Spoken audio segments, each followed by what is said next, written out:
You can I ask call me. the meeting Yes. order. Okay. And we are compliant with all the meeting. All right. Do roll call. Have her do roll call. Oh, let me do roll call. We do this once a year. Member Mitchell? Member Powell? Member Toussaint? I'm here. Member Kirk? Present. Member Christensen? Here. Member Knutson? Here. Member, and I apologize. Here. The B, Member Spielberg?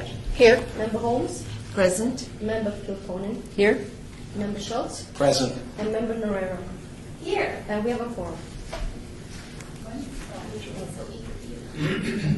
First steps. So there's public comments.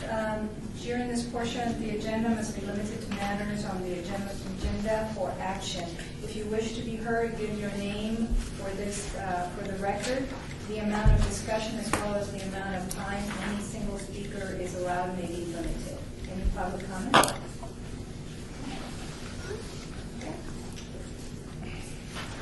So if I may, I'd like to,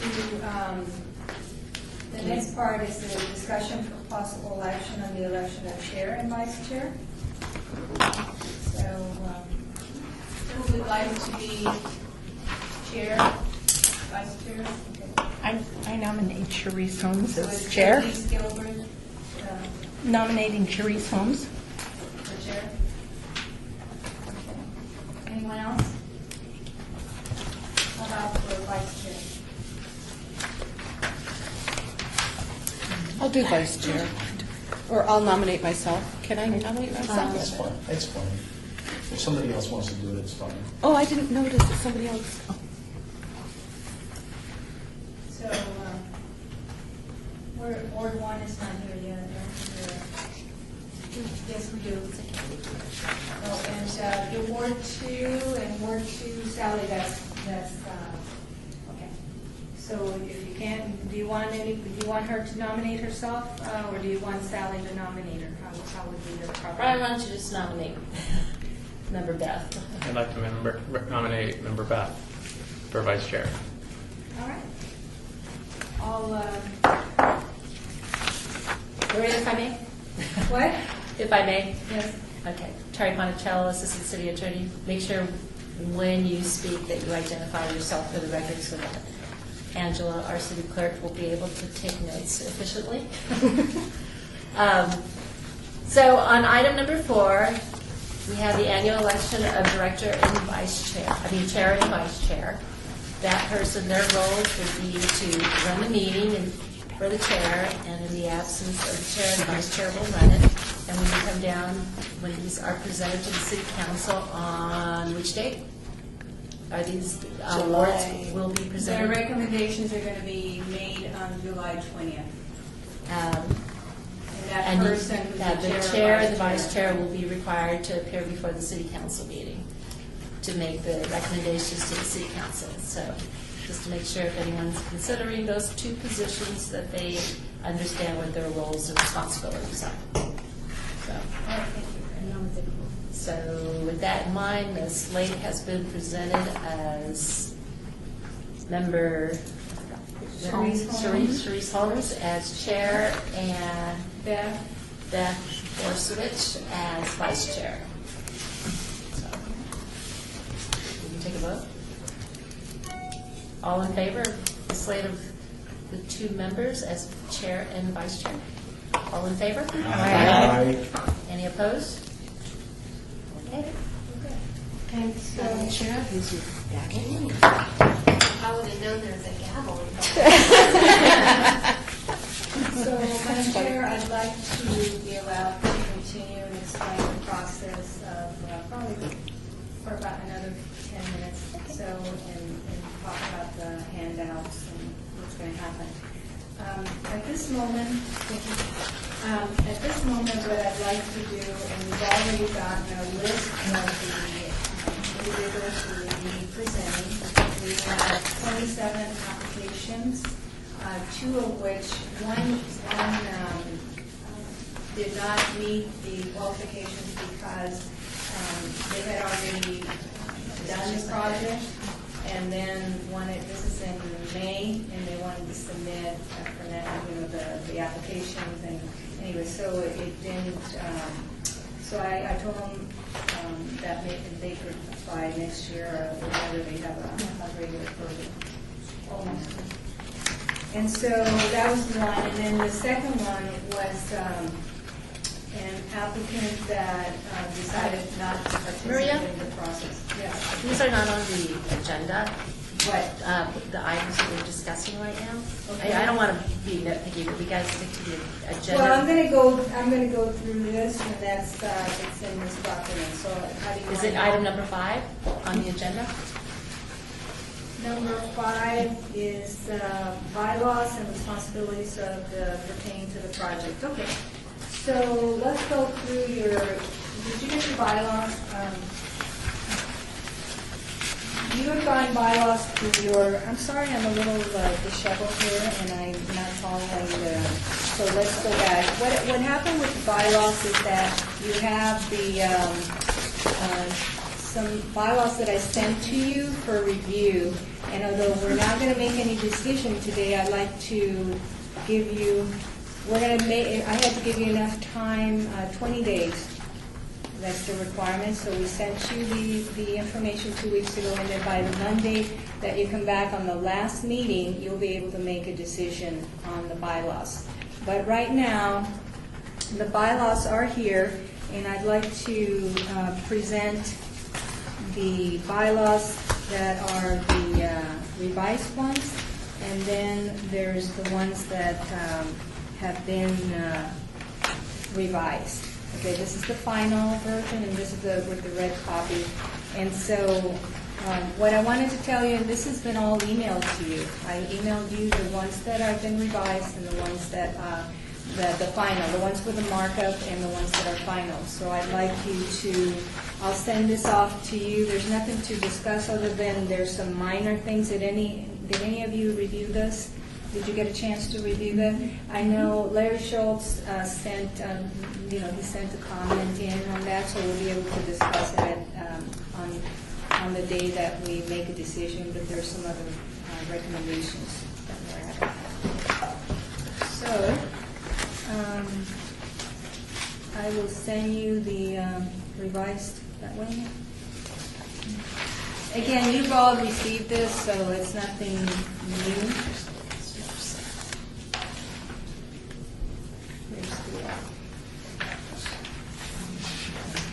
Maria, same as we have already? Yeah, Oh, I you don't have have that. You have them already. I sent them all to you. If you don't remember them, or if you don't want to take them, then that's fine. Did you need a copy of them? No. But, Go ahead. What did you want me to do? I thought we weren't going to talk on that. no, but then we have item number 6, which is discussion for possible action regarding the updates and the partners from board bylaws. So basically, Maria is correct. The bylaws were sent to you on, I believe, May 31st. Bylaws required 20 days notice, prior notice to making any possible changes to the bylaws. So on June 20th, I believe, is the date that you are meeting. There'll be, 13th. there's another date, the final date. The final date. There'll be the 20-day mark where the board will be able to approve the changes to the bylaws officially. So what Maria distributed was a red line bylaws of the proposed changes and a clean version. So we basically you'll have all those in your possession. You can review them. And there'll be a discussion item on June 20th as to what to do. Okay? Okay. And now we're on number 7. Review the Neighborhood Partners Fund. I have the Board programs, guidelines. yeah, the program guidelines. You were also sent this information by email before, but there was a minor change. So I was told that I could make the change today when we came in. And I just wanted to give you the new bylaws, the new guidelines for you. So the old guidelines, I know you whole bunch of. There's so many little things that you review, and the guidelines are one of them. So these are dated, so the older ones This is from May 31st, and there's just some minor changes that language, it has to do with the council action items that they normally say, well, these are our action items or our program. And this year, they don't have anything that matches like in the previous years. So that's the only little thing that's being changed. But I wanted you to have the updated information. So we're just reviewing right now just these things. So take one. Yes, ma'am, what else? No. I'm sorry, I should have deferred to the chair to read the agenda items. So the next one is item number 8. Number 8. You can read Report that. on the fiscal year 2016-2017 application summary worksheet and rating sheet, evaluation criteria. All right, so all of you have these versions. You have 2 versions. These are your summary sheet. I do this every year. And what the sheet does is that it gives you the name of the project applicants by alphabetical order.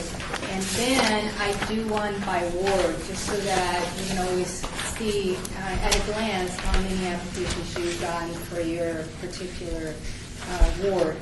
So in this case, I'd like to be able to just take the alpha a moment, and typically what we normally do is just scan over this, and what I do with this sheet, and I do this, it's the same information in each one of them. One is by alphabetical order, and the other one is by ward, but it takes the number, it tells you what ward it is, the name of the applicant, one of the applicants, then the name of the organization, the description of the project. It gives you the what has been requested, what amount, then the minimum request, and then the applicant match. And the applicant match, it usually involves dollars. It may involve time, donations from vendors. So that's your applicant match. And what you'll find as you go to the end of this document is that you will have a total of all the amounts that have been requested, with two of them that you'll see that did not meet the requirements. So if you look at there, it'll be zeroed out. So you'll see that there's 103,800 total. Now the program for NPF is 55,000. That's all that is available. And so if you look at the total for minimum requests at the last page, it's 81,800. So we're still above. We are 26,800 above the grant, possible grant amount, because we have a total of 55,000. So I just wanted you to know. Additionally, it tells you how many applicants per ward are available or have submitted applications, and then 2 that did not qualify. Now, typically, I am able to assess if a person is going to qualify or not right at the beginning. But in this case, I had one that backed out after it had been, they had submitted their application, because they do the pre-app and then the application. So that's why I wasn't able to, that's why you have 2 individuals there that normally you never see that. You never see anybody, where I say did not qualify or left. So.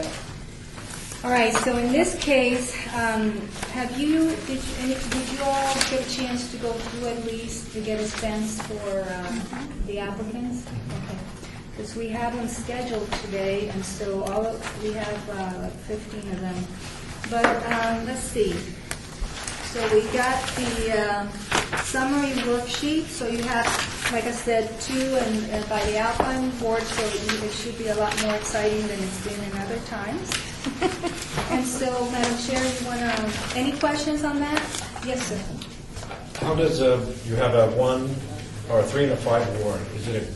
How does a Well, how can it be? How can it be 1 and 3? Yeah, this one's 3 and 5. Or 3 and 5. And the way that works is that it's such big area that represents, it's a business association that they've been trying to organize in those areas, so 3 and 5, and so that's why it's so big, because of the size of the, and so that's the way it's explained, 3 and 5. Okay. So, yes, sir. Greg Toussaint. Maria, I can't find it, but I read something in the materials you sent us that said, I thought it said, that we're not to approve projects if they're going to be done anyway, whether we a grant or not. And I don't know where I read that. I can't find it right now. Is that something that you recall? You mean if they have, I don't know that I remember that. I don't remember it either. Maybe I misread it. Maybe. Madam Chair, this is Maria Nero. I read the same item. It's in the guidelines as far as what you should award grants to. Right, okay. Award grants to. And I think that one of the issues is that if the activity or project is going to happen anyway, and they're just trying to get it paid for through NPF, that it was asking us to not consider those projects. That's the way I That would apply to a understood lot it. of the projects we have. Well, and especially in my apply to the AHO, I can answer this, or am I way of, because This is just a question on regarding the criteria, evaluation criteria. So you just want to address a general question about the Well, criteria? we want to know how to score them, and if these are, if we are not supposed to approve projects or fund projects that are going to happen with or without us, then a lot of the projects we'll look at differently. And I didn't know, I mean, never done that before as far as I well, know. sometimes I may know that, and sometimes I may not know if they're going to be done or not. The ones that are more visible are the bigger HOAs that might now have more funding, like your neighborhood, like where you used to be. And so what occurs is that there is going to be an analysis, if I may. Right now, I don't know how to tell you who is and who isn't, who has funding or not, except for the big ones. So we would be punishing the big ones because we're able to tell a little bit more about them than, let's say, some other neighborhoods. But for the most, what we're going to do is, and it's not listed here, there's some changes, upcoming changes to the program. We're going to do an analysis and maybe come up with a different way to score it so that you have Is this noticed in previous guidelines, or is this something new? There's always been those, the information, but what occurred is that the wards 2 and 4, because they're much newer, there was very little way to attract them to be part of the process. And so that's how we got, were you 2? I'm trying to remember 2. And so you were one of our newer ones, and I can't remember who else. And so that was the big issue with trying to come up with the rules, because it impacts some Maria, I don't think you HOAs. understood my question was this statement that you found as well. Has it been in there all along? Yeah, the statement has I been never there all noticed the it. time. That's Yeah. fine. It says cannot duplicate an existing private or public program, cannot support an ongoing service or support ongoing operating budget. Right, but that would be like paying electricity or paying these different, that's the way that it That's was, the way you interpret that. that's the way I was interpreting. And as I look at Larry Schultz, Ward 6, as I look at the projects from last year, I think that those projects all were contingent upon some stimulus. They needed something from the board. They would not necessarily have just rolled through, even from the bigger organizations, but for the stimulus. Well, thank you, yeah. Yeah. So part of it is, when we, and again, I we'll be making some changes in it, and we might put a team together for that to give us some more ideas so that maybe it's a lot easier, a little bit easier to make the decision, by the way we score, because although I have numbers, and there are numbers with how we should rate, there might be something else we come up with. Okay, thanks. Anything else? Okay. Madam Chair? Item number 9, discussion for possible action regarding neighborhood leaders presentation scheduled for June 6th and June 13th, 2016. All right, so if you look at your handout with all of the schedules, I have scheduled, I believe it's 15, we start now, thank you. We start at 2:30 with Charleston Village, and then we go all the way to 4:30. And I did schedule a break for you, but I mean, if you need to do something, just let me know and we can hold them a little bit, because we still have time. So we have this for June 6th, and then the other scheduled for next week. Everybody's very excited about presenting and just making sure that you understand what they're doing. These people, where are they going? Any questions? Any questions before we move on to the next thing, which is? Item 10, Yeah, we'll do the Report. presentations.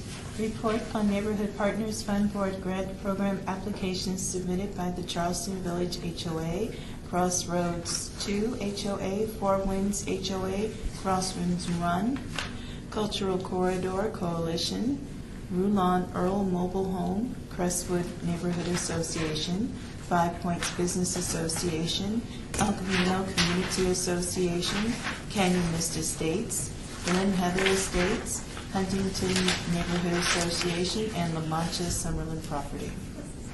Point of order, just wanted to let you know, it's Beth Flores, Savage Ward 3, it's Crosswords 3. HOA. HOA, yeah. The first one read, there's two of them. Yeah. There's a Crossroads 3 and a Crossroads. Right. They're both there. Yep.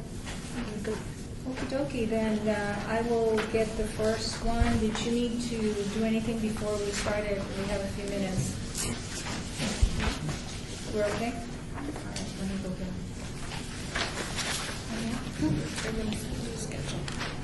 And just to let the board know that we are still on the record, so Sorry. any discussions, comments are being recorded. Unless the chair calls the meeting into recess. My question, sorry for the record, Maria Navarro, this is my first time, so do they present and then we can ask questions? Is that how it normally works? Yes. Okay. They have 10 minutes. Yes. They have 10 minutes total for their presentation and for us to ask questions. That's good.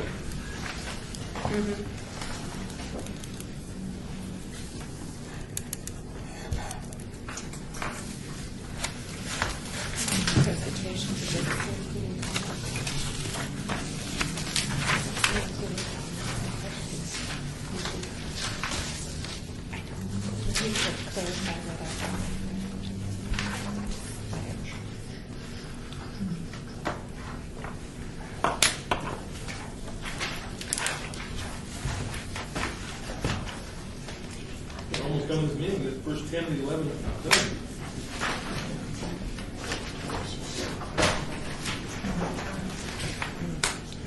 Charleston Village HOA is Sherry Halston, and Hi. then Joan Phillips, and Susie. Welcome, we're glad you're here. Hi. Hello.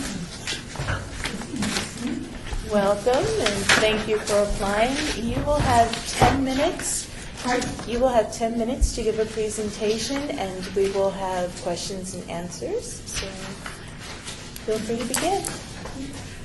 Well, thank you, Rachel. It's interesting to do. Basic Charleston Village is just off the corner of Charleston and Lamb. Madam Chair, can you say the name of the record? Yes. Or not here? Please state your name for the My name record. is Sherry Halston.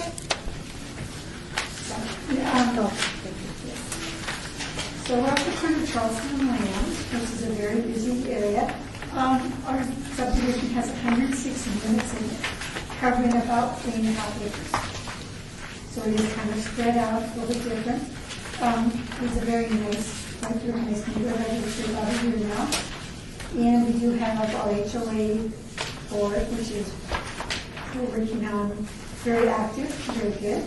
As far as the prior association grants we have received from you, I was told that in 2013, we did receive a small grant for security cameras to be used around our pool area, which is very good because that's right by my house. And I like that. So, and this basically we're looking at this as probably being this time a one-time request for funds for security lighting in the area because there's so many. The way the area is set up, a lot of people, their garage or their carport will be on one side of the building, they'll have to go out and around the other side in a very dark area to access their home. We do have a fairly large homeless population in the area, which has been causing us a lot of problems recently. And so it's making people feel a little unsafe. We have a fairly high percentage of people over 50, a lot of single people in there. So I think that that's an issue. I know for myself being there, it makes me stop a few times, kind of like question mark, if you want to go around the corner. So we would like to be able to offer some dusk-to-dawn lighting for the homeowners if they would like to mount it wherever they feel would be a good area. Some of them might be in the front of their house, might be in their garage, might be in their walkway.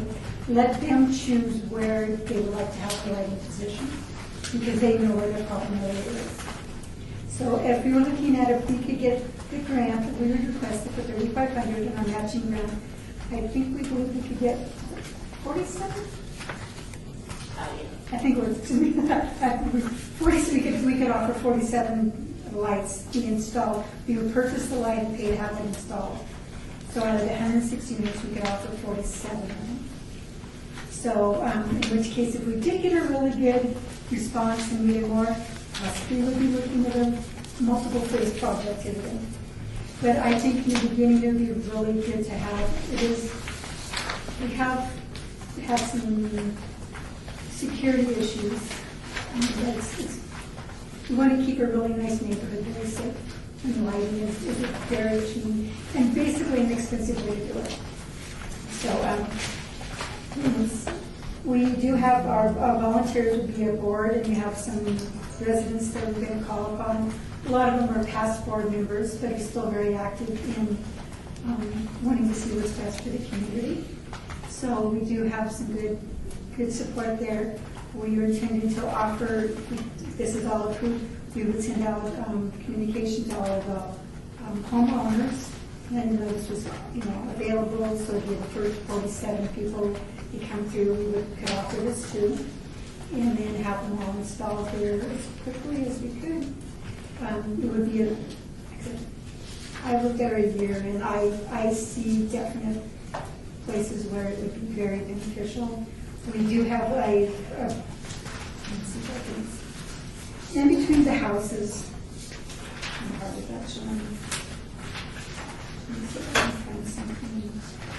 we have it's hard to a lot of our housing is they're kind of tucked in, they're not straight on.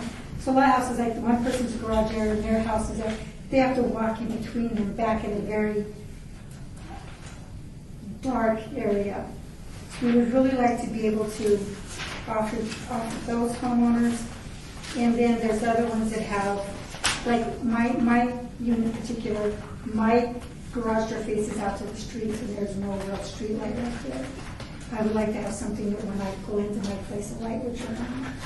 So hopefully we can get this approved so that we can, like I said, let the homeowners choose the area of the subdivisions they would like to have them in, because everyone knows their own little space.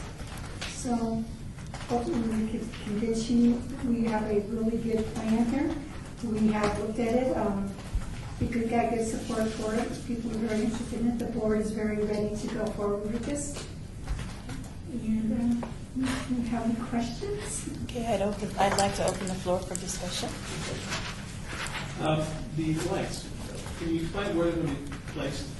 Is this going to be on private property or It would be placed in association property? Or it would be placed on the homeowner's property. the home? Yes. So that's why we would offer to them, let them choose. We would purchase the light, pay to have it installed, and then they would have to pay for the electricity. But the units that we have looked at, literally at pennies a day to run. They're very, very nice, high output, and very cost effective. And so I don't think that should be an issue. We wanted to let, yes, these would be on in the private property. So they would have to then be responsible to maintain it after that. Member Schultz? Larry Schultz, Ward 6. So would these be motion-activated lights or constant-on lights? We had talked about constant on lights. But once again, I suppose that would be something in certain areas we could ask the homeowners if there's a preference. I would like to have a light on all the time. My one neighbor has a motion sensor light and the dogs turn and everything turns it on and off. So I'd rather just have it on myself. But I think that's something we could look at an option for, not everybody really wants it on all the time. But basically the lights look pretty much the same as just putting the detector on. And I have a follow-up. Beth Borisevich, Ward 4. On these lights that you're going to install, are they, I forgot my question. Wow. Who is it going to say?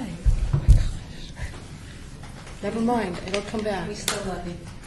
I know, I bringed it. Yeah, basically the lights was kind of just like a small, like a flash, like, you can see, a lot of times you see them as like motion detectors above the garage doors or whatever. So yeah, it's the small light, but the ones you looked at, very high output.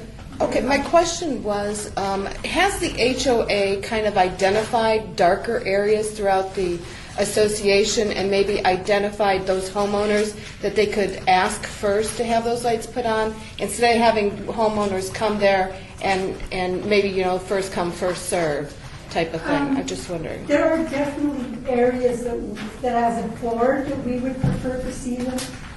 It's a very bizarre kind of shape that are. So, yeah, there are definite areas that as a board, I think we would prefer to have. So that would be, we were just trying to be equitable to everyone's, let everybody have equal access.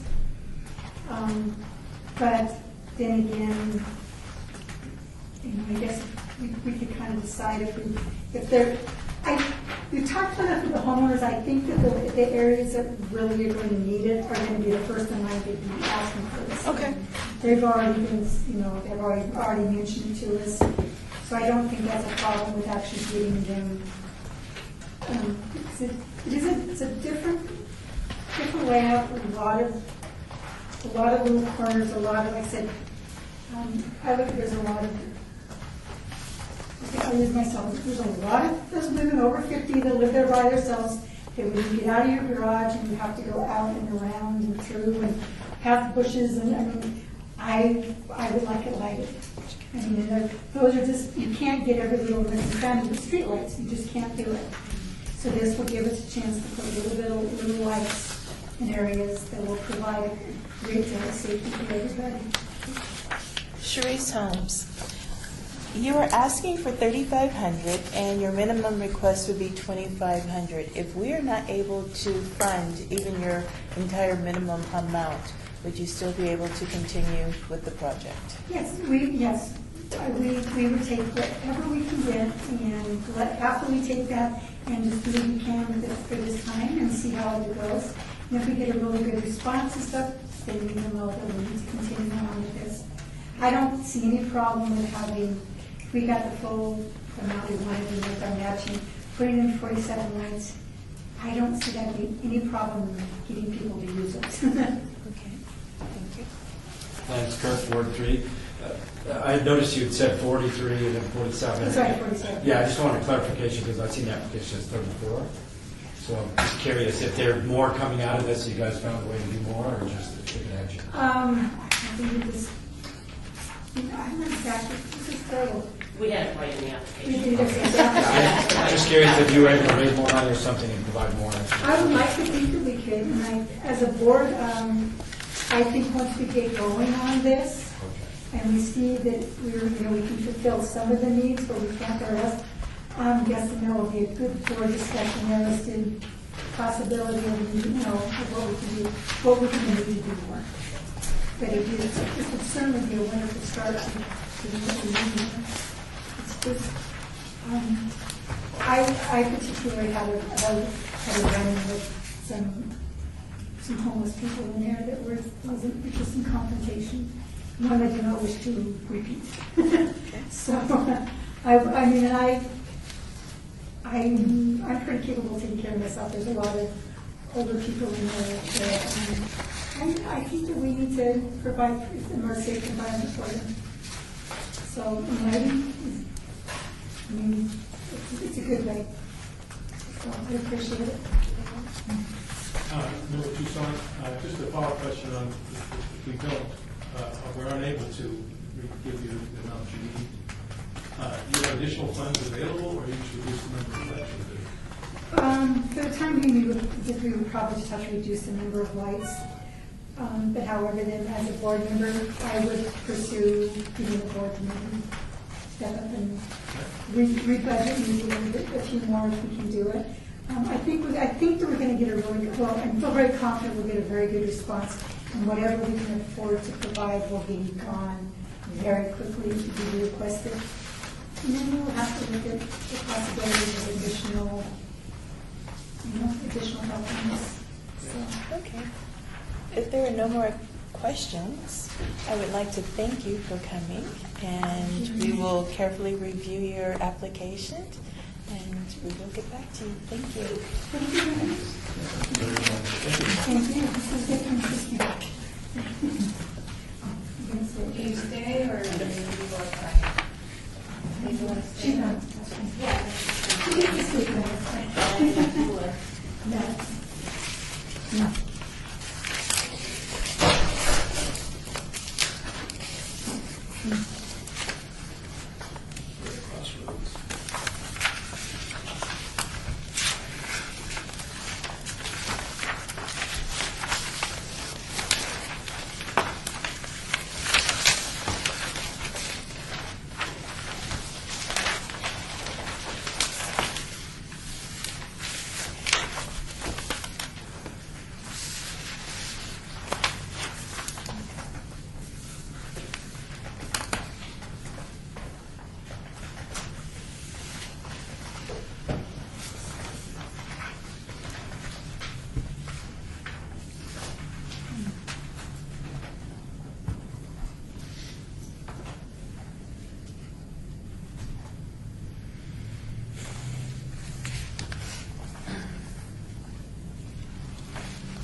Hello. Hello, and welcome. You will have 10 minutes for the presentation and also questions that will be presented by the panel. Please state your name for the record. Dorothy Chatz, Okay, thank you. You may begin. Crossroads Street. And I just wanted to thank you all for giving us the opportunity to come again this year and ask for another grant to help out our community. This afternoon, for this year, we're going to be applying for the City of Las Vegas Zoom grant to improve our lighting at Crossroads. This is a picture of what we have right now, close up. There's 6 lights here that light all the way down our entrance and down the main driveway of our community. We have one sign, one of the lights already has been replaced at the entrance, which shows the lighting on our sign to the community. And if you'll just take a look, this is the light that this light gives off, and this is the light that these lights give off. Okay, so our current lighting is 25 years old, no longer providing adequate lighting for our community. We sincerely appreciate the grant we received in 2015 for the cameras in our community. And under this grant, for this year, the new Medway 274-watt pole lighting fixtures will replace the old 150-watt light fixtures. This new lighting is a crime deterrent as it provides increased illumination for our surveillance cameras to capture any questionable activities. Additionally, the increased illumination provides a safer community for our residents, comprised of young, middle-aged, senior families and their children. Pass this around. Yes, please. I would like to open the floor for questions. Sorry. I'm not used to this. For the record, Maria Dreher, Ward 3. What do you have an image comparing what the cameras are capturing right now with the poor lighting, or what it might look like with the better lighting? Is that the issue? Is that you can't see a lot of stuff in the video footage? It is partially, but we don't have comparison images. We don't have a camera set up at the entrance where we've got the one little light. We covered that area, but it's back far enough that we can't. Yeah, there's a little bit of a distance between the camera and where the lighting areas are at this point right now. But the cameras were part of what we received, the money we received in grant money last year. It was trying to enhance the efficiency. The main entrance way and a little bit more lighting to the homes in between the sections there. Beth Borisevich, Ward 4. Is this a gated community and you own those lights? Or are those the City of Las Vegas street lights? You own them? We own them, and it is not a gated community. Oh, and you own them? What happens is we used to have two entrances to the community. Once we shut off one, it became private property. So from my understanding, they were at one point city lights, but now that we closed off that other entrance, it became property of the HOA. Any other questions from the panel? Okay, I have a question. Maria Herrera, for the record, Ward 3. What kind of crime issues are you having? Is this to prevent crime, the lighting? Yes. I'm assuming. Yes. So what kind of issues are you dealing with? We still have people breaking into a lot of cars. Okay. We have, the most recent one are car vandalism and stolen vehicles. In the last couple of months, we've had 2 vehicles stolen right in this entrance, this first area right here. And our cameras have picked up one the day or two after we got them up, and there was a robbery, armed robbery. Although the guy had a hoodie on, so the police weren't able to identify him, but at least we had him on.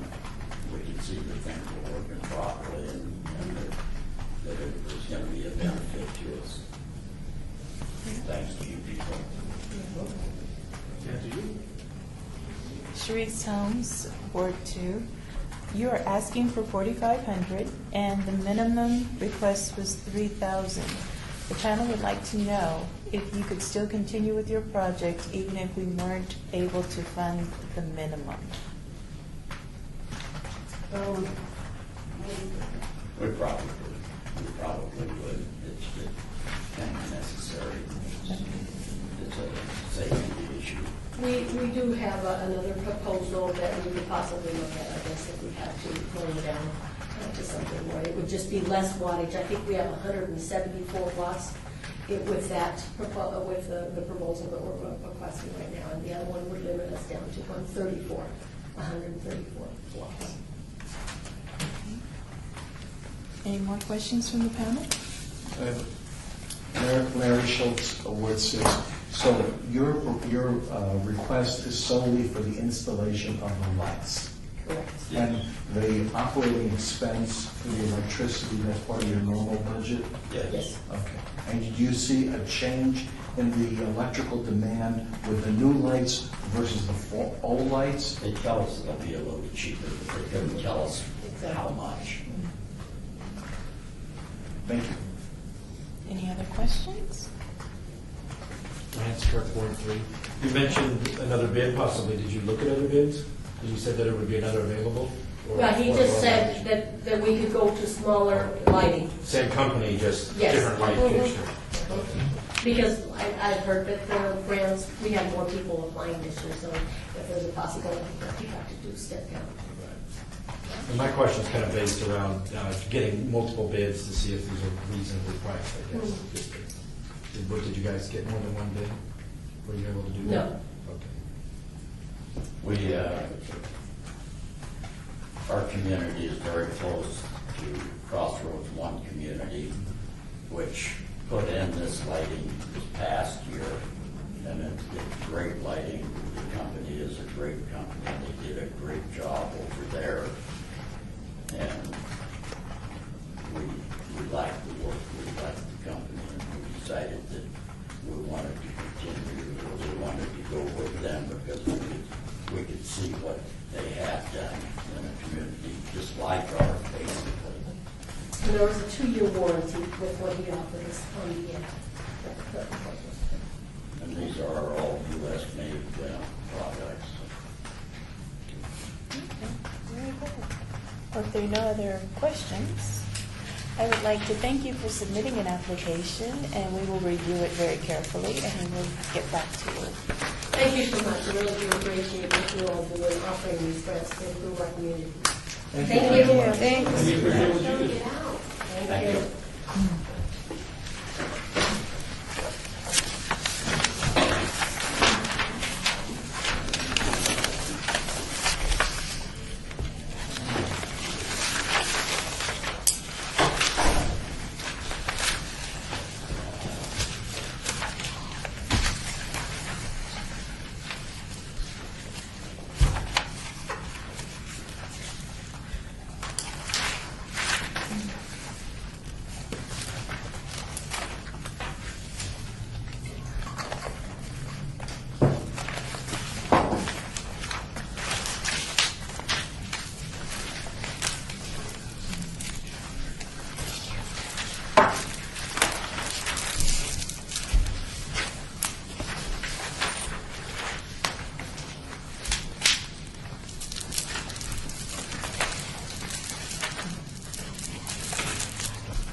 Marvin Denischke and Corey Shaner from 41 Yes, it's right here in the front. Hello.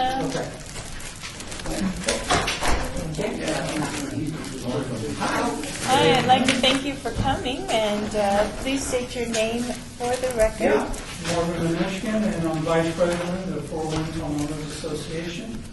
Terry Shannon is our President of Four Winds, and basically I will have for numbers that they told me, and have a packet for you. Great. You will have 10 minutes for questions and answers and presentation.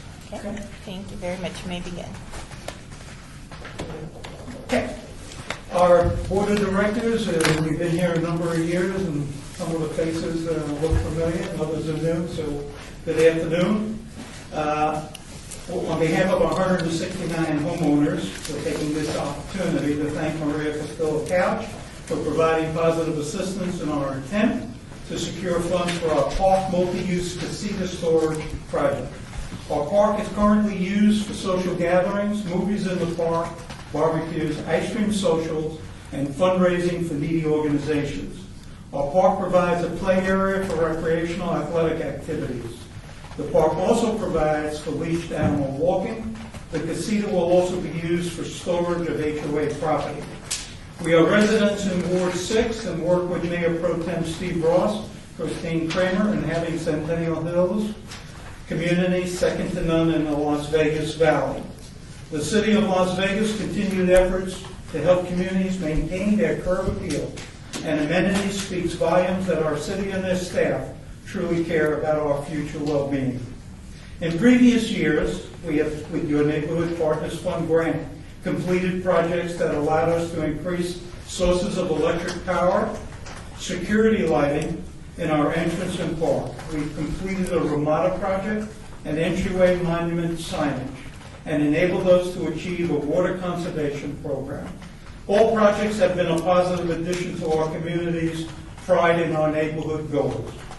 As Vice President of Four Winds, I will be presenting to you our plan of implementation as it relates to our park multi-use casita storage project. Our Mayor's Office, City Council, and employees of the City of Las Vegas Parks, Recreation, and Neighborhood Services Department all deserve our respect and admiration for having their fund program continue to help communities improve their common areas. Mr. Shaner is going to show you, as I mentioned, the things we've done before with your help. The Four Winds Homeowners Association approved this project at our April 11, 2016 association meeting. Joining me today, as I mentioned, is Jerry. And the photos and explanation, what we basically are going to show you is from 2009, we did a gazebo addition and structure support with decorative stone. Our cost was $5,300 and the grant was $2,000. In 2010, we had an entry monument signage. Our cost was $5,168. The grant was $2,800. In 2011, we had uplighting of trees in the park and entryway. Our cost was $14,805. The grant was $3,400. In 2012, we had removal of oleanders and addition of artificial grass at the center median. Our cost was $54.54 and the grant was $3,100. In 2013, our Park Renovation Project 2, our cost was $99.81 and the grant was $3,300. In 2014, we had a Park Renovation Project 3. Our cost was $7,513.11 and the grant was $2,400. And in 2015, Park Renovation Project 4, our cost was $98.34.10 and the grant was $2,500. In the presentation to you, describe the park multi-use casita storage project. The Board of Directors selected a one-time multi-use 12 by 24 casita project due to the changing demographics of our 169 home community. The casita was selected due to a need of a multi-use space for events that need a sheltered environment. The community volunteers will stock building materials, clear the ground, do planting of small shrubs and flowers around the perimeter. Community volunteers will provide construction security. They will install shelving and lighting fixtures, clean up and paint the interior walls. This project, again, will service 169 homes and families. How it will impact our neighborhood. Lawn maintenance equipment, tables, chairs, and barbecue equipment will be stored there. It will allow for immediate access by our maintenance committee volunteers and social committee volunteers. It will also allow our welcome committee an area to store materials for making welcome to our community baskets. Describe the project team and other volunteers. Our maintenance committee, under the direction of our president, the board of director officers, and neighborhood watch block captains, will be working with hired companies to prepare the site for a poured foundation and delivery of our 12 by 24 casita. The roofing, stuccoing, installation of our portable air conditioner, and painting will be the job of our project team of volunteers. The project cost. The vendor cost for the electric and preparation for that area is $6,500 for Florida Electric. Comfort.com is where we will purchase for $2,674 and change a Mitsubishi wall-mounted two-zone air conditioner. Home Depot, $11,285 for a 12 by 24 tough shed garage Sundance. And Absolute Best Concrete, $4,681, poured concrete slab for a total project of $25,140.23. Project budget worksheet, we're always flexible. We thank the city. Our request is for the max, $5,000. Total cash donation will be $20,140.23. Volunteer hours are projected at 330 hours, $23 and change. at $7,590, for a grand total of project cost of $32,730.23. And because I forgot my hearing aids, Mr. Shaman will be happy to answer questions together if you have. I'd like to open the floor for discussion. Oh, okay. Beth Borisovich, Ward 4, sorry. Where is this equipment currently being kept at? My house. At your house? My wife's not happy. It's not. What's left of his home. Yeah. Oh, okay. And then a follow-up to that is, how are you going to secure this building so that it's not vandalized or the items are not stolen? We have in security, we have security cameras throughout our neighborhood that's monitored at night through a monitoring company. We have security, actually, for security on the doors. Plus, it will be cambered, and Okay. plus it'll be locked up, fenced in. There'll be a fence around it, plus lock and a locking automatic gate. And we have the neighborhood watch. And we have neighborhood watch. Block out. Okay. There'll be somebody, actually, at nighttime, there'll be somebody looking at it all the time while we're sleeping. We pay them to do that. Thanks. Same question. That was the question I was getting. Beth posed the same question. Awesome. Any other questions from the panel? Great presentation. Very good. Thank you. Well, we've been together, and we know your time is valuable, there's others, so we always try to come in under the 10 minutes. Sharice Holmes. And we have for you, just each of you, if you want to pass this around, there's a copy of it. Sharice Holmes, I have a question for you. And this is a question that we're asking all the applicants. You're asking for the max of $5,000 and the minimum request is $4,500. Would you be able to continue with your project if we are not able to fund the minimum? Yes, and again, it's our working with the Office of Neighborhood Finance Fund, and when you look at the total picture of what this city does for many of the homeowners associations, it's an absolute positive, even though times are supposedly better, you know. Thank you very much. Any other questions? I would like to thank you for submitting an application, and we will review it thoroughly. And thank you, and have a good afternoon. Enjoy the day. Thank you very much. Thank you. Thanks, everyone. Thank you.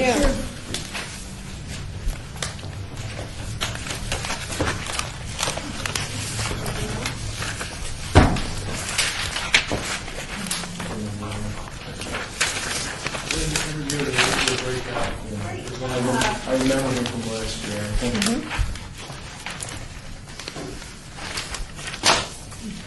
Doing this for a long time. I've seen them a lot of meetings.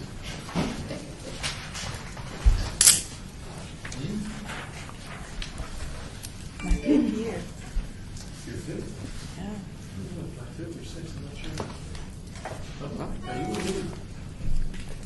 Yeah, I think I was six years.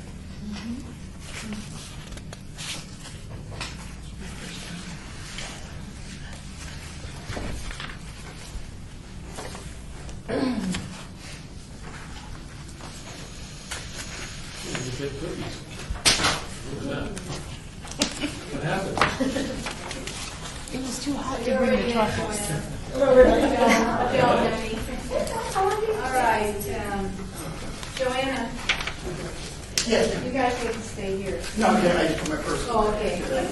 So this is Joanna Pecron and Victoria Bridges. Good afternoon, and thank you. Good afternoon. Please state your name for the record. Joanna Leslie, TACON. Okay, you will have 10 minutes, and that will be for the presentation, along with questions from the panel. Presentation probably will take 10 minutes, pretty self-explanatory. But I do have photos to show. Thank you. Basically, what we're trying to do is expand our current space for meeting our clubhouse. Right now, we're meeting in a 18 foot 5 inch 9 by 5 area.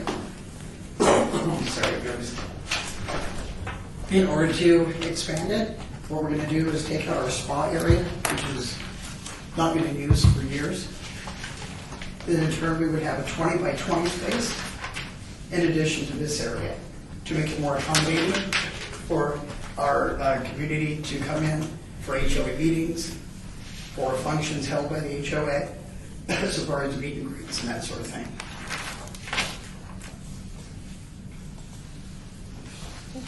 Pretty much it. I'd like to open the floor for discussion from the panel. Any questions? Maria Guerrero, Ward 3. Why do you need the larger space? Obviously, I mean, I can tell it's tight, but what else do you plan on doing in that room now that you have more space? The main objective is to get the community more involved in our HOA. With the limited space we have currently, it's just not capable of handling more people to come into the meetings. We have maybe 3 or 4 people who join us. By having extra space, obviously, we can accommodate a larger group, having more input into decisions made by the HOA. I think that when you have a community that feels invested in those decisions, they in turn protect their community more, become more involved, and just it just makes for a safer, better community. Also, it would tie in our picnic here in our barbecue that we had a few years ago, and make our community much more aware and much more social, so that they know who their neighbors are and more secure that way. We also had like hot dogs, we barbecued, neighborhood kind of meet and greet, balloons for kids and that sort of thing. And it was a really nice turnout, but that was outside. So you imagine today, if we were to make the choice to do things like that in the area, we would have such a limited turnout that it would defeat its purpose. I have a question. Beth Borisovich, Ward 4. How many homes are in this HOA? 128. 120. Okay. Thank you. Any other questions? Ward 3, Maria Guerrero. What kind of community is it? Is it a lot of seniors or a lot of families? It's very mixed right now. We Okay. have probably, I would say 30 seniors that are retired, and then we have a lot of young people having children. So now it's turning over again. And so we're trying to incorporate that into our community and have them feel safe. Hence the lights that we got and the cameras that we've gotten in the past years have been such a huge help to us. And we're just trying to make it better and more family friendly. Lance Kirk, Ward 3. So just looking at your budget sheet, you know, it's a $20,000, $25,000 project, and you originally said you were asking for 5, and then you said the minimum would be 2. How did you come up with that? It seems like you guys are doing a great job raising and matching funds to make this happen. We have a lot of volunteer people on our board, volunteer as well as people in Synergy, and we have just a good ground to grow on. We've worked hard at getting things done that we need to have done. Right. Yeah, it seems like that, because looking from the 5 to a 2 is quite a difference. So. It is. We can use everything that we can get, Right. but we understand too that you've helped us so much in the past, and there's a lot of communities out there that need help. And so we would like as much as we can possibly get, but we will take what we can get and build on it. That was pretty much the basis of the decision. We started out thinking $5,000, but then looking at the number of people that are applying for help in the area, that are locations in the local area that need more assistance, like Crossroads 1, Bel Air, and that sort of thing. We just made a decision that any middle ground that you could provide to us to make an assistance would be very grateful for. Yeah. Last question, Maria Guerrero, Ward 3. How long has it looked like this? I've been there 8 years. Yeah, at least 10 or 12 years, it's not.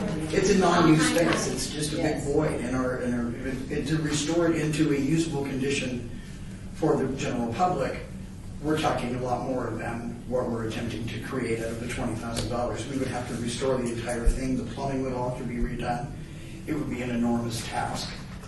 So now we're just basically attempting to use that vacant space, that big void, into something that would help out the entire community. Sharice Holmes, Ward 2. You've already answered this question, but for the record, I'm going to ask you that you're asking for 5,000 and the minimum request is 2,000. If we are unable to provide the minimum, would you still be able to go on with the project? We would certainly do our best to try. It's not something that we want to just stop on. We've come so far with everything that we've done now that to stop would just devastate us. Yeah, the community is very behind it too. You can see the volunteers that we're going to be having with painting and the elderly ladies, I should say, making sandwiches and bringing out water and that sort of thing. To be all involved. Everybody's really looking forward to moving forward and getting it done. And our eldest person here is 93 years old. Yes. Wow. And she still drives. She and comes to our walks meetings, property, yeah. gets her own mail, and so it's important to us that things are safe and well lit, which we've done thanks to you with all your help. But we'd like to make it a little better for other people too as well. I'm Vicki Skilbred, Ward 2. I do have a question. You said that you had 30 retired seniors and then a fair number of young families with young children. Is the space kept locked? Because I would think that would be a serious hazard with little kids running around and... It's kept boarded up, actually. Oh, okay. It's boarded up right now. There you go. And for the children's protection, we're going to put in a gate that would go across the breezeway here, a security gate with a lock on the inside. So that in turn, because our pool area is right outside of this, so in terms of safety purposes, we're going to be putting in a full-on security gate through this area here, through the open breezeway. Are there any more questions from the board? Okay. I would like to thank you for submitting an application, and we will review it very thoroughly. Thank you. We're so grateful to you for everything you've done in the past. Thank you so much. Thank you. We'll keep working with you for a long time.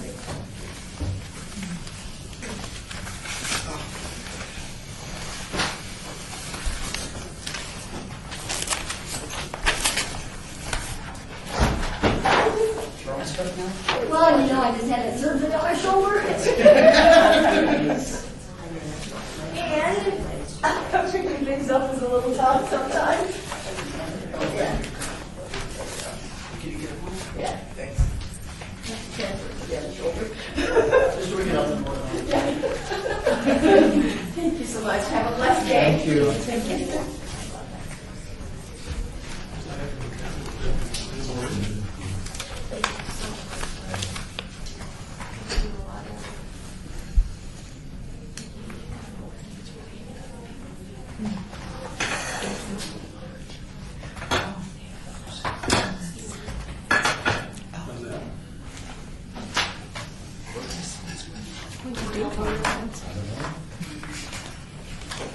Spread that.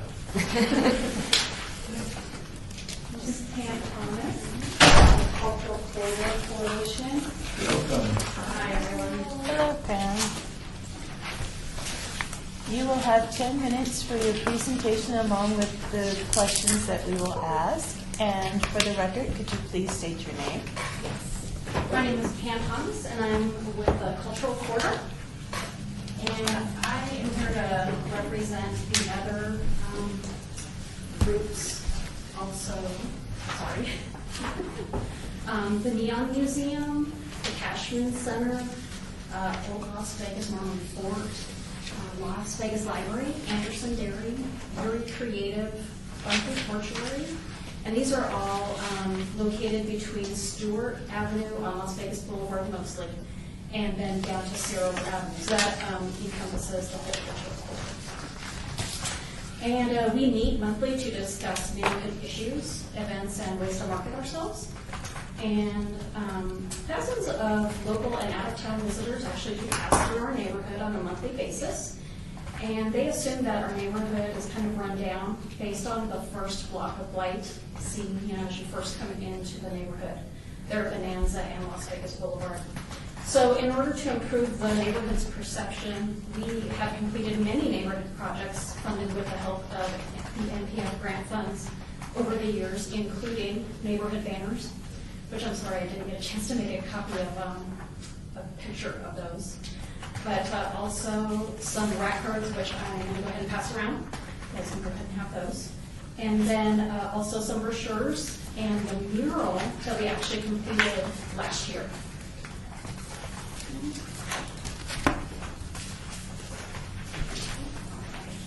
And let's see what else.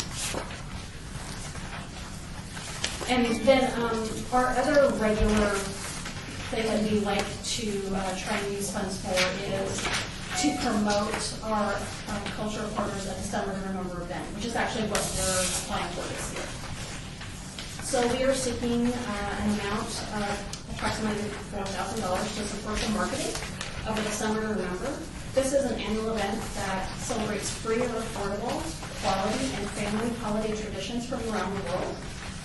This event explores traditions from ethnic groups and world faiths by depicting their cultural and religious traditions.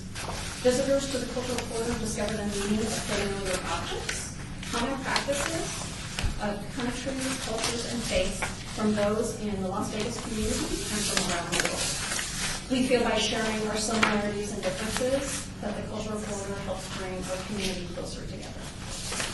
So a grant of $4,000 from the Neighborhood Partners Fund will help the cultural corridor to market to local residents through radio and Cox Online advertising, November through December of 2016. Yeah, 2016. We hope to reach approximately 156,600 people by radio advertising, and then approximately 70,000 through the Cox Online banner advertising. So with this funding, we're hoping to promote, again, the Summer to Remember event to capture the diversity of the Las Vegas community, showcase the neighborhood as a family destination to improve the community's perception, promote collaboration between residents, different organizations within and outside the community, and other cultural groups, and drive awareness to the Cultural Corridor website and Facebook as resources for family-friendly activities and volunteer opportunities in the neighborhood. I'd like to open the floor for discussion. Larry Schultz, Ward 6. So it looks like this is a promotional budget to help assist in getting the event communicated throughout the community. Correct. And it looks like you selected radio. Is this AM, FM, or? I think it's going to be a mix, actually. We have Q100.5, mix 94.1, and 98.5, but we could definitely look into AM. I'm just not sure, who all this particular company includes. And you selected Cox as well. Yes. When you say it's better, is this when people are looking at a TV show, something that goes at the bottom of their screen, or? This is actually on the internet. Okay, so. On the internet. For the banners. This is on the internet. So with this, because I'm trying to picture, if I was a Cox, and I am a Cox subscriber, I'm trying to think, how do they deliver that to me? Because I don't. I think it's when you search on, the internet. It's Yeah. not something that you get in your email box. To be honest, I'm not really. Okay, I'm just trying to picture it, because when I search Google, and I never see Cox. Yeah. So I'm just trying to imagine what was the basis of the thought process between the radio media and the Cox media as being more effective versus other methods. I mean, that's what I'm trying to understand. Yeah, I do know that we have worked, with both this particular radio broadcasting conglomeration before, and then also Cox Communications. So I believe that's why it's been picked, but that's not to say that we couldn't go with someone else. It was just that, that's who we've worked with in the past. Is it possible these could be with Cox? Is it possible to generate pop-ups in Windows? Is that what it would be? I believe so, but I'm not really sure. Okay. Again, Thank you. I don't do the marketing aspect. Beth Borisevich, Board 4. I'm kind of having trouble wrapping my head around exactly what it is you're advertising. So if you we have different events that we do actually at many of the organizations. So for instance, like at the Las Vegas Library, they'll have some entertainment come in over that period of time and invite the community to, little concerts. The Las Vegas Natural History Museum will invite groups to come set up some traditional and cultural displays at the museum. Sometimes we have a fashion show that, shows different types of clothing that is worn during cultural events. The Neon Museum usually does some type of activity for kids, like with ornaments. And then the Mormon Fort will also do like Pioneer Christmas. So it's different events that we all try to do, during that period of time and try and promote it together, kind of as, one package. So how is this event different from what you're currently doing in your marketing strategy?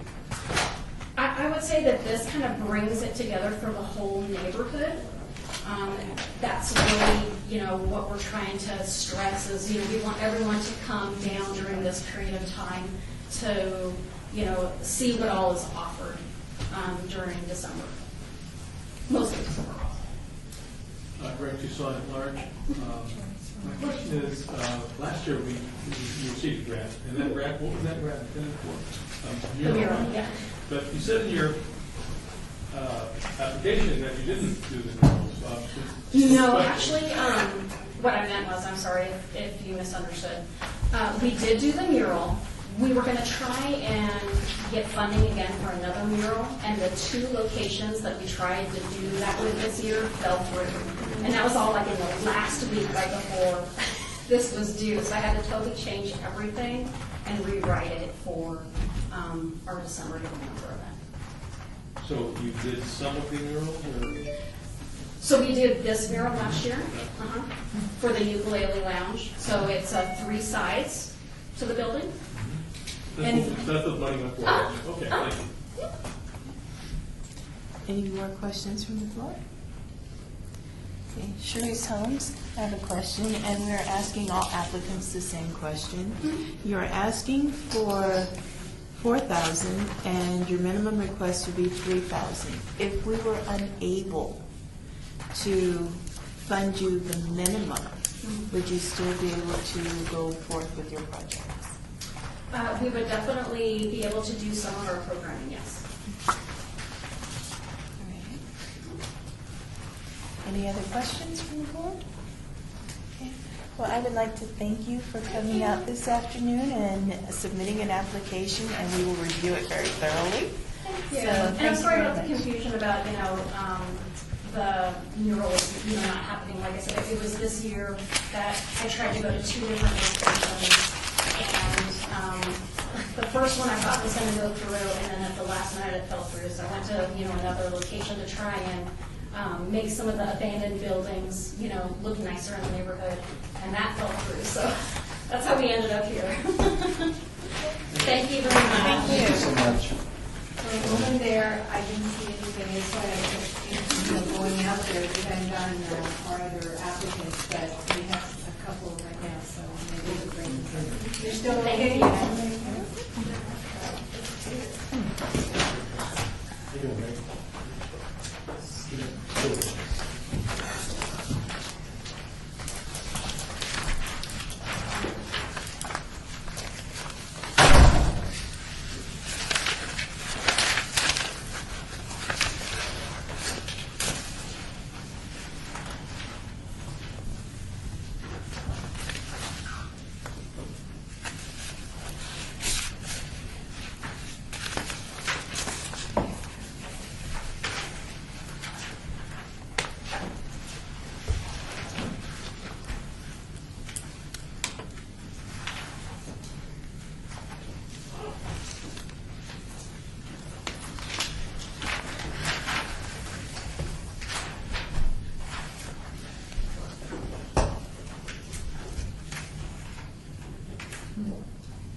So this is Great Frozen, with the little girl over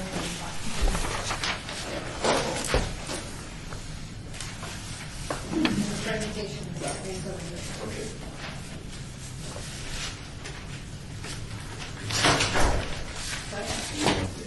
No, that's not.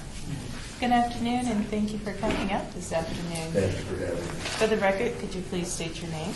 My name is Rick Rosen, and I'm from Rue on Earl, Mobile Home Park. Okay, thank you. You may begin.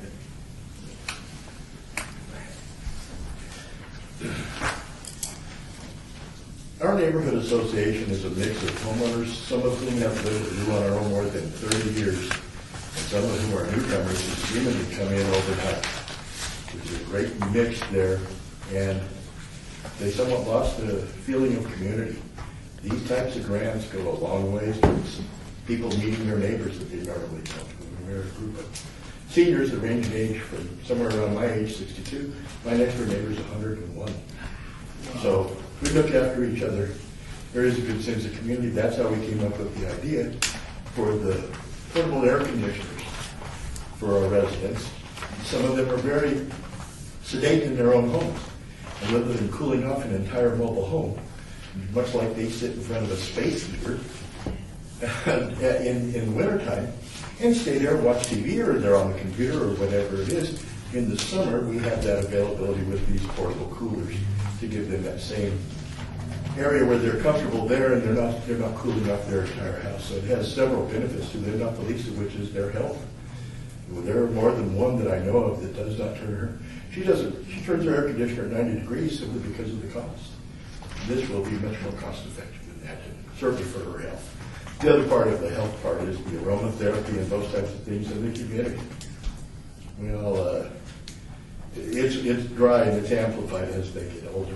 And so this adds humidity because they are swamp coolers. It adds humidity to their environment. It's a health benefit that we certainly think is possible. And with the aromatherapy, I used to run a spa store, and so those things are available to just put a drip in here or there, eucalyptus or something like that, where they can have that type of thing available to them. There's no extra cost other than they can put it right in the water. Sent out that way. It is a one-time project, as the criteria asked. And it's meant to positively affect the health and comfort of our seniors. The positives also include the cost effectiveness. As I mentioned, I think it's going to be much simpler process than to just cool off the entirety of their homes and that part, when they're only in there very rarely. So our team has several contributors, including our past presidents, Aaron Rhodes and Brent Coates, both of whom are recovering from health problems, which have precluded their being here today. I have spearheaded this effort, and I've been very pleasantly surprised by the willingness of our neighbors to offer their services towards supporting what we're doing and helping to educate and set up these things and doing whatever is necessary to get these distributed to the people that they're going to help the most. And the funding that we requested is $5,000, which our friends at Walmart on Boulder Highway have agreed to accept for 42 portable air coolers. They're going to basically eat the difference on that 42nd one to accommodate us, and that's going to include delivery to each individual home that's going to get an air conditioner and the setup inside there. And that pretty much is it. If anyone has any questions, I'll be happy to answer. Okay, I'd like to open the floor for discussion. Larry Schultz, Ward 6. So once these portable units are distributed, who then owns them once they're installed in someone's mobile home? Well, we believe that the only way that seems feasible is that they will, and it will remain with them just as a personal hygiene practice. We thought it was the lesser of all evils of ownership that way. And since you have seniors and all that, should there be a problem with operating the unit, or should the unit fail? What would be the process for getting the unit fully operational? For how long? And I covered that with the folks at Walmart. They take us shopping from that particular Rule on Our Mobile Home Park once a week. We go to Walmart. We have transportation back if there's a problem with one. They will come out. Their manager is offered to come out because it is that big of a purchase for one particular area, and it's in there. They will set up the delivery. They will do all those types of things, and if they need to come back, I'm certain they will. But we will just do what we would normally do and help out a neighbor. So it's very easy to do that. Brett Toussaint at large. These units are replacing existing units, is that correct? No, these are portable units that, like I say, I think their other side of the coin is a space heater for the winter. They're a small air conditioner unit that covers about a 15-foot area, which is basically one side of this table to the other, and it lessens as it goes further out. And they can set them close enough that it will cool off where they are. Do they have air conditioning units in there their units now? Most of them do have air conditioning units, and like everyone else, it's refrigerated air, not the swamp cooler. So it even dries out what's already dry with refrigerated air. So this is kind of the other side of that coin. And the homeowners, they all have agreed to accept these things in their homes and run them, operate them? We have, I believe we're going to have more homeowners that want them than we actually have availability. Oh, is that, see, you have more than 41 homes. And we've got, yes, and there, like I say, I don't know what we need to do to change the map, but Walmart has said, there was an overreach. The price had actually come down about $3 per, and so it made it close to 42, and they said they would give us that 47, and give us $5,000. Yes, ma'am? What I'm picturing is something that in effect is like a personal fan or, like you said, a heating unit. So my question would be, that's great during the day and they'll be cool, but I know when I really need my air conditioning is when I want to go to sleep at night. And are they mobile enough? Yes. Or will there be someone who will help these elderly move it into their bedroom at night and then back into their living space? I use my next door neighbor as the holy grail there. She's 101. She takes her space heater from, this is what gave me the idea. She sits by her TV. She has the space heater in the winter. And she takes it from where she is when she goes to bed. She takes it in there, plugs it in, has a space for it, and she moves it back and forth. It's going to be a very similar process. And it's to work in what is already their existing air conditioning. You know, if you don't have to have it at 75 degrees, if you can leave it at 85 and be comfortable with this little thing. So that's where that thought process. Beth Borsevich, Ward 4. How many homeowners do you have, and how did you select who's going to get these units? We have yet to do that, and we certainly we have approximately 50 homeowners that are owners that are steady. We have some on it. We have two phases. One is all rentals in the back. They have replaced existing homes with new rentals up front. So there is that. We're somewhat going to have to do it on a need basis. If we could have gotten more, we would have. But the need precluded doing it all in one fell swoop. So we may have to do it again next year if this works out as we planned. You might see me again next year. And who perceives need? That's a good. Again, I think we're going to use some of the things that the people that get the Meals on Wheels because of their inactivity and their inability to go out and do whatever. So we're going to go that way, and we may very well come out to sending a notice out and say that we're going to have to do what's left over at first come, first serve. We have not hit it, and if someone has a suggestion on the most fair way to do that, we're all ears. We just want to get it done.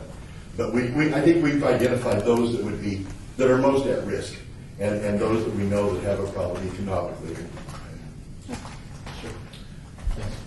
So, Rick, stipulating the fact I agree with the need for helping them have a quality of life.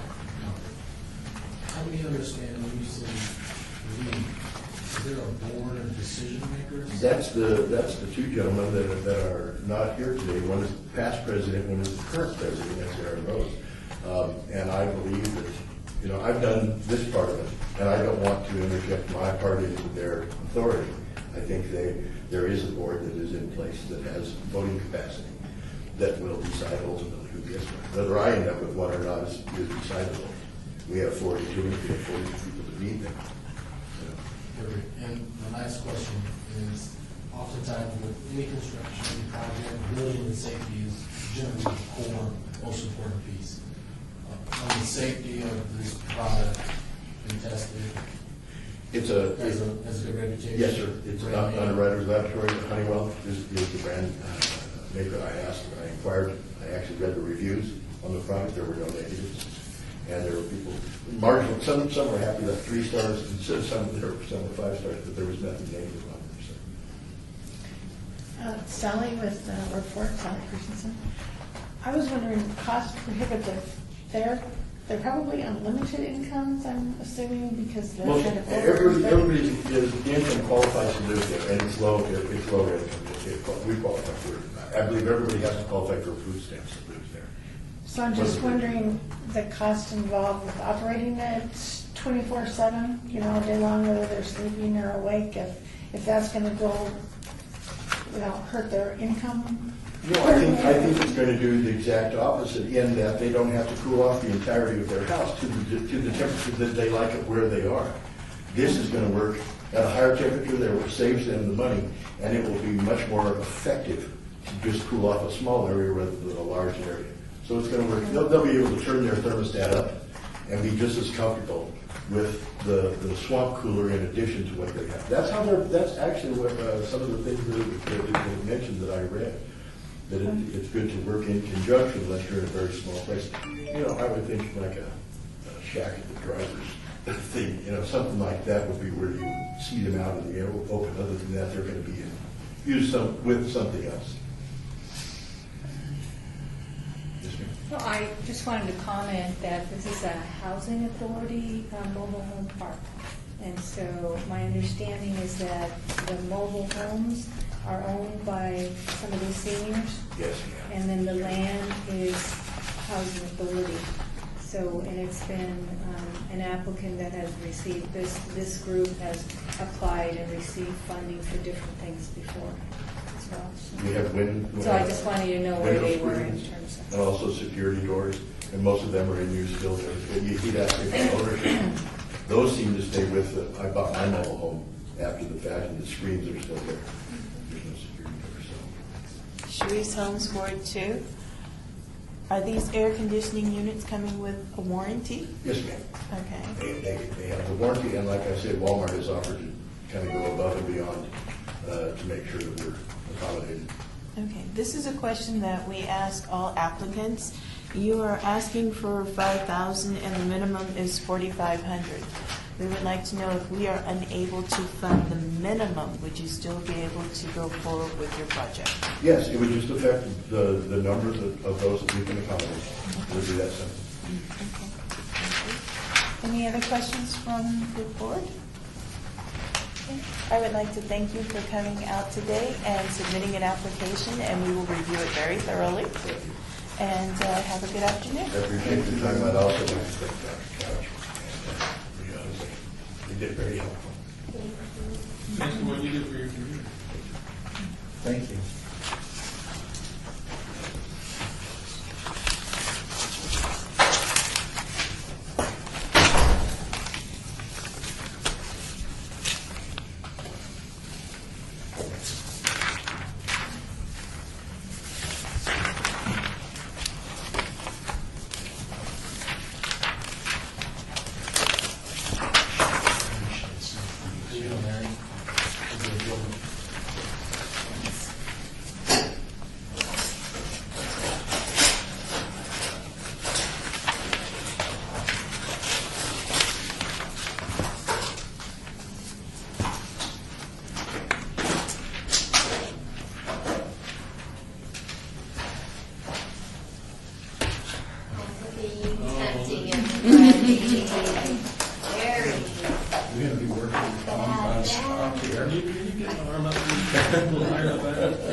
Rosalie, and I think it's a little different than what we had. So, ready for your presentation. Good afternoon, and thank you for coming out. Thank you. I would like you to please state your name for the record. So my name is Ashley Lee, and I'm the Crestwood neighborhood president. I'm Rosalie Neidhart. There will be a 10-minute presentation, and that includes our questions to you. So please feel free to begin. Okay, great. So we're part of the Crestwood neighborhood, and our parameters for our neighborhood are Charleston, Eastern, Spencer, and Oakey. And this will be the second year that we will be applying for the Neighborhood Partners Grant. Last year, we did receive a grant for the Crestwood neighborhood sign, which is almost in final completion. So the neighborhood sign had been missing for 30 years, and no one knew exactly what it said. So it's very exciting that our neighbors can have a sense of identity and who they are, and that there's a community around who the neighborhood is.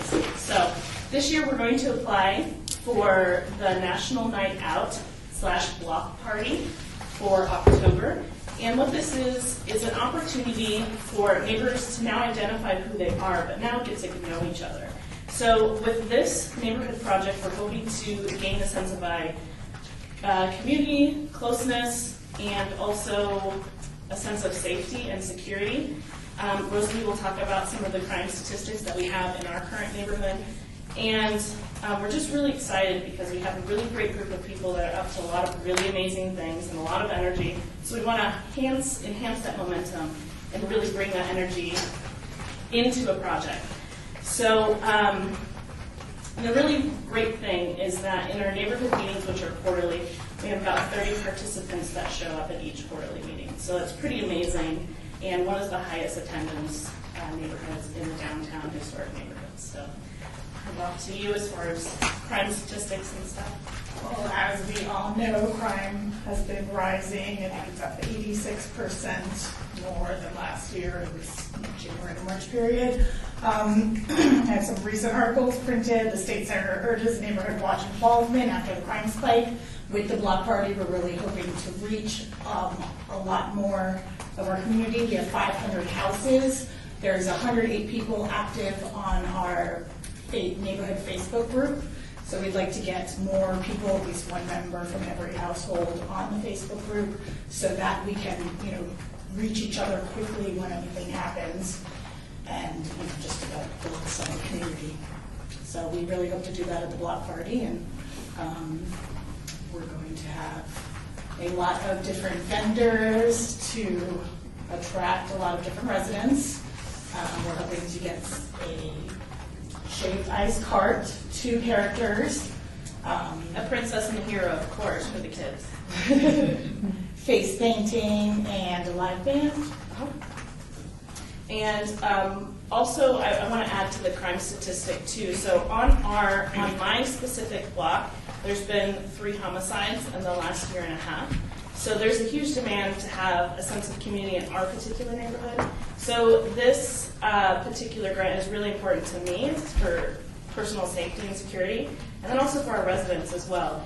So the idea is to engage we have a very diverse community, and so our plan is to get involved with leaders in the Latino community and leaders in the downtown historic arts district to really make it a fun and collaborative event where everyone can participate and everyone can feel welcome. So it's not just, it's their party, it's our party. So the idea is for us to get to know each other and also exchange phone numbers and look out for each other. So the really great thing is Rosalie moved into our neighborhood in March from Florida, and she was welcomed with open arms. Her next door neighbor, who is Lee Yarborough, is one of our secretary and treasurer, him and his wife, and she was just really happy and amazed that he told her that we had a Facebook page and a neighborhood group, and she just jumped right in. So it's really exciting that we have people coming from all areas of walks of life from every little state. And so we're hoping that this National Night Out, if you don't know what National Night Out is, a collaboration between neighborhoods and Metropolitan Police Department to close the gap with residents in Metro, because there is a sense of uncertainty sometimes with neighbors, with like, that's Metro and then this is us. So for policemen to be on the streets talking, letting our community know that they're here to help and that that we're in partnership together, that we can really make this a better and safe place. So the intention of National Night Out is the annual community building campaign that promotes police community partnerships and neighborhood camaraderie to make our neighborhood safer, better, and better places to live. So this will be the first time we've ever had a National Night Out in the Crestwood neighborhood. And the nice thing is we're not going to make it exclusive to Crestwood. Obviously, if neighbors in the adjoining communities want to come, they're open arms. So, any questions? I'd like to open the floor for questions. Larry Schultz, Ward 6. So I love your project, and I think this is the right thing to do for people to get to know each other better. So this is, I think, National Night Out is what, in the fall? Yeah, October 2nd. Yeah, and I think this is great. But what happens after National Night Out? Because you have to sustain this Yeah. and keep it going. What's your long-term strategic Definitely. thinking on this? So our immediate goal is we're going to have a booth at the neighborhood community party with all of the information that we have on our Facebook group, and we're going to have a neighborhood meeting. This is a sample of what our postcards get sent. The city is amazing when they offer postcards to be sent to all the residents. So we're going to have a community meeting the following month, or actually the end of October. This is an example of This a is- flyer we would give out saying, please join our Facebook group. We also have an Explorer page that there's not that many people on, but people that don't like Facebook could join that. And that, keep an eye out for the postcard for our next meeting. It'll be about the state. And we have an English and Spanish to try to reach more members of our community that way as well. Yeah, and so once we have the meeting, we like to have collaboration. So my personal goal is to get murals installed on the Ballard easement alleyway, because it's a huge eyesore and a problem in our community, in our neighborhood, and attracts a lot of unwanted attention. And so that's my personal goal. And I think in the neighborhood means anything is possible. So if people bring an issue or concern up at the meeting, we can figure out action plans for that, for sure. But long-term goal, we'd love to have it every year, for sure. That would be awesome. Yes? Ash, Yes. talk about how many people, when you and Rosalie get together and you guys have these vision casting, talk about how many other neighborhoods are part of that. Like specific neighborhoods, or how we can engage other neighborhoods? Your neighborhood. Engage my neighborhood?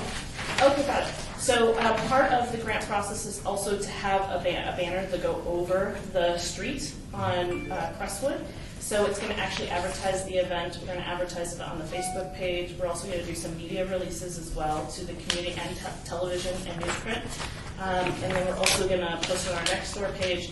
And then I'm in really great partnership with the other community presidents. We have a coalition that we meet.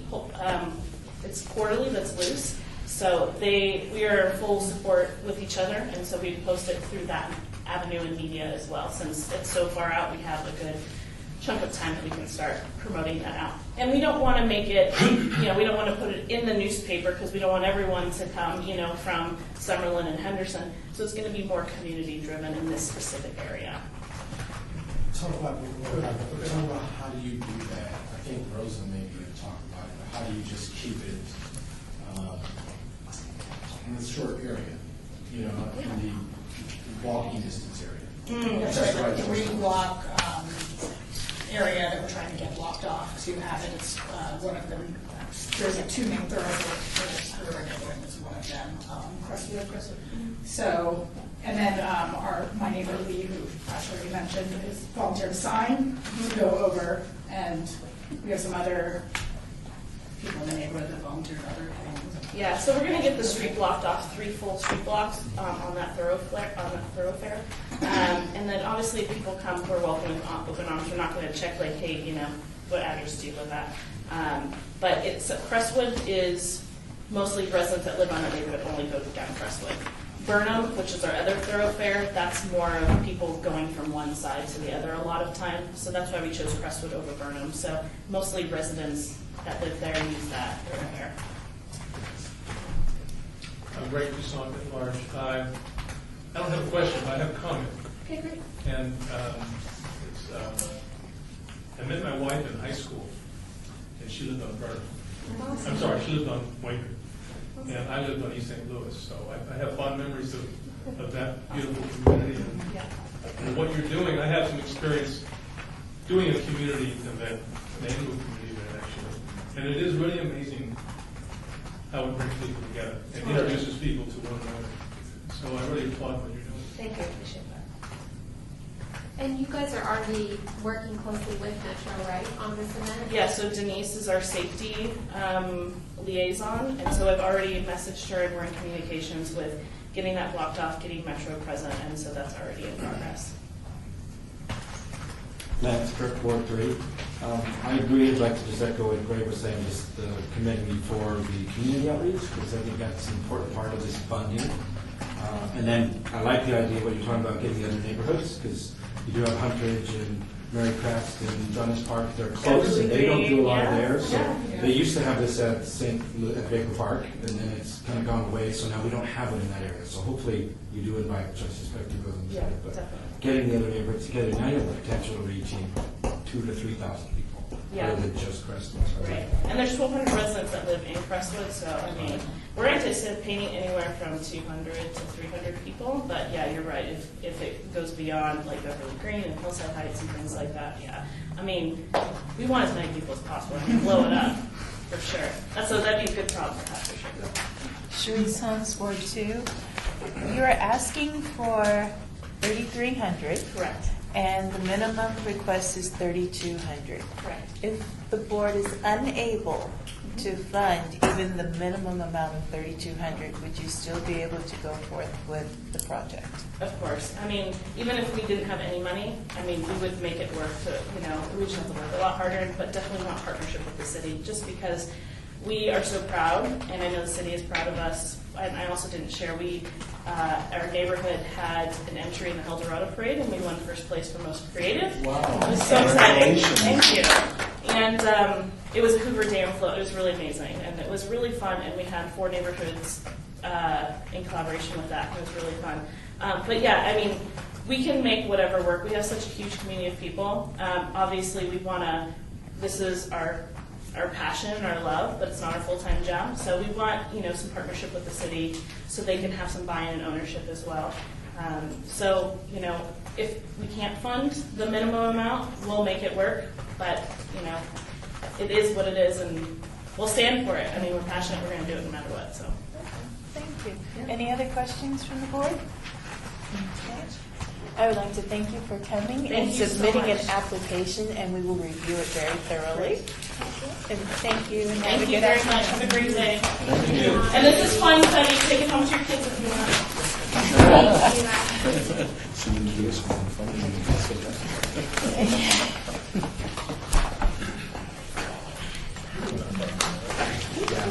No problem.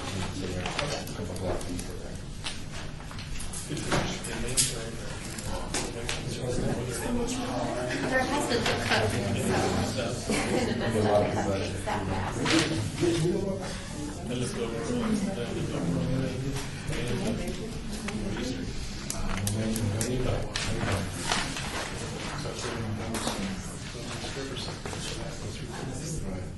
That was very good. I like that project. Guinea pig.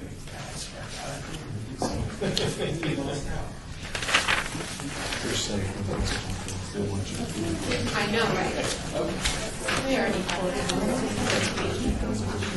There, one of the best.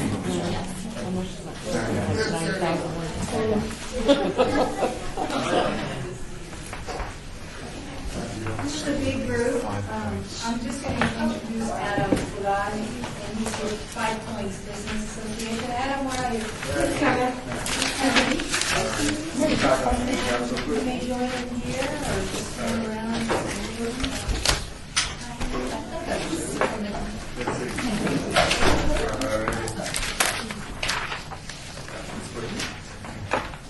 Thank you so much.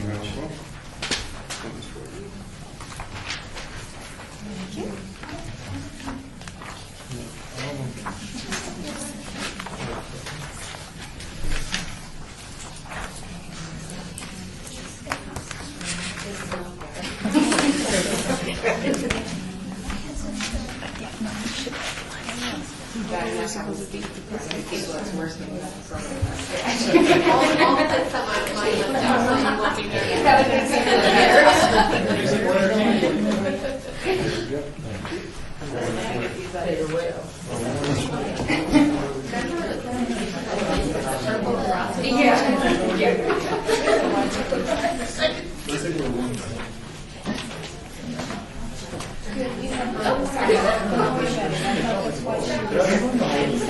Yeah, it's not a problem. I thought it was thinking. I got a picture of copies.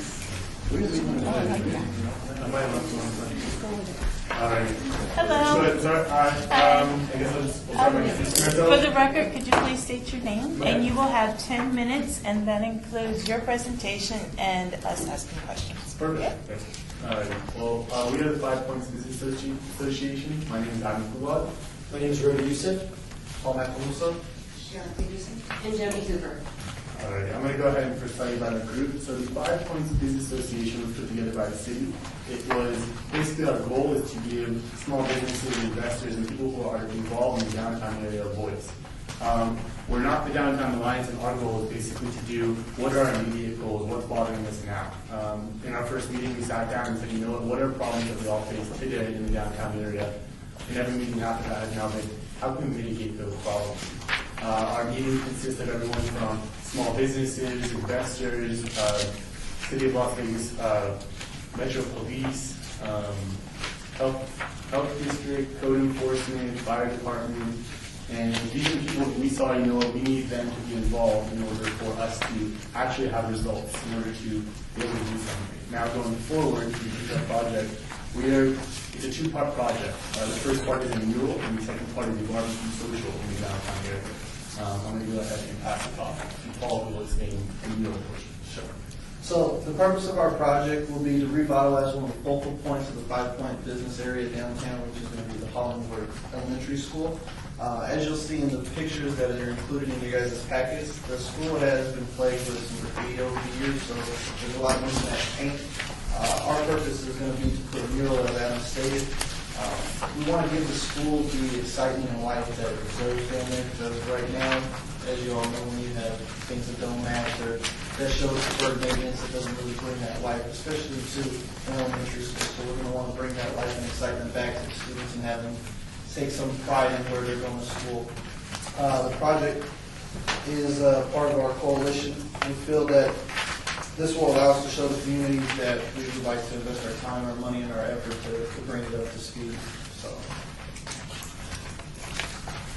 To add to the mural, we might have a community barbecue, which. Can you repeat the name, please, when you speak? I'm sorry, Sharon Peterson. Thank you. We just want to add it on to the mural and have a barbecue to kind of bring the community, the students, the parents, volunteers, city authorities, Metro Police, code enforcement, the health department, all of those organizations to inform the people in this area what is available, what resources are available to them, as well as getting them to take pride and have conversations with Metro so that if something should happen or if they see something, they're not afraid to speak to the police. They have a better relationship. They've actually met some of the officers that work in the area. We want to give the Downtown Area Command the credit they deserve and also hopefully help them to communicate with the residents of the area, the kids in particular. And people usually come together for barbecue, and free food is always good.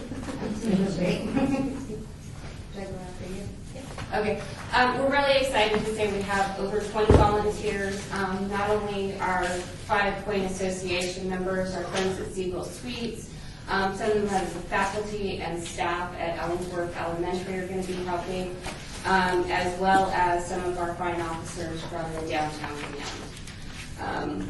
The volunteers will be divided up. Some will supervise the mural, some will be in charge of food and beverages for the barbecue, and then we'll have another set of staff that's going to take care of the cleanup. And then one of the great things is the children that go to school will be a part of painting the mural, so they will have ownership and pride, and it's something that they'll see for years to come. And I'm sorry, Jody Hoover. Once again, my name is Rody Youssef. And lastly, so the funding we're requesting will be used to pay for the mural and the supplies. The mural is going to be a costly project. It is about 50 feet by 10 feet. And it will be costly due to the added guidance of the muralist that we'll be having on site, and for the supervision of the children as they go ahead and kind of put their